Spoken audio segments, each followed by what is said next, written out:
ये आदमी इस खतरनाक डायनासोर को मारना चाहता था, इसलिए वो अपने दोनों हाथों में बॉम्ब पकड़कर उसके रास्ते में खड़ा हो जाता है ताकि सामने आते ही दोनों एक साथ मर सके। पर डायनासोर की बुद्धि बहुत तेज थी। बॉम्ब की खुशबू पाते ही वो 2 कदम पीछे हट जाता है, पर आदमी तो बॉम्ब का पिन भी खोल चुका था, जो बस कुछ ही समय में फटने वाला था। तभी डायनासोर अपनी पूंछ से आदमी पर इतनी जोर से वार करता है कि आदमी सीधा जाकर एक चट्टान से टकराता है और वहीं पर फट जाता है। ये देखकर उसके सभी साथी रो पड़ती है, पर अब डायनासोर इन लोगों की तरफ ही आ रहा था। तभी सबको बचाने के लिए पीछे से कॉन्ग वहाँ पर आ जाता है और एक पत्थर से डायनासोर के सर में दे मारता है। मौके का फायदा देखकर सभी वहाँ से भाग रहा था।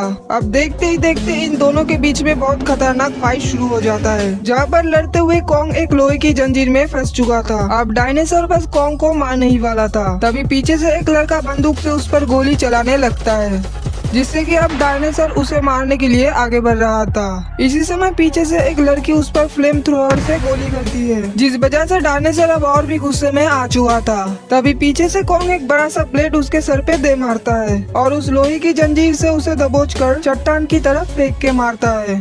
अब इस झटके की वजह से वहाँ पर खड़ी लड़की भी पानी में गिर जाती है। ये देखकर कॉन्ग जल्दी से उसे बचाने के लिए पहुंच चुका था, जहाँ पानी से लड़की को उठाते ही पीछे से वो डायनासोर आकर फिर से कॉन्ग पर हमला कर देता है और अपनी लंबी सी जीभ निकलकर लड़की को खाने की कोशिश में कॉन्ग के हाथ निकलना शुरू कर देता है, जहाँ पर कॉन्ग भी अपनी पूरी जोर लगाकर अपने हाथ को बचाने की कोशिश कर रहा था, जिससे आखिरकार वो डायनासोर को मारकर लड़की को बचाने में कामयाब हो जाता है। नेक्स्ट पार्ट के लिए सब्सक्राइब करें।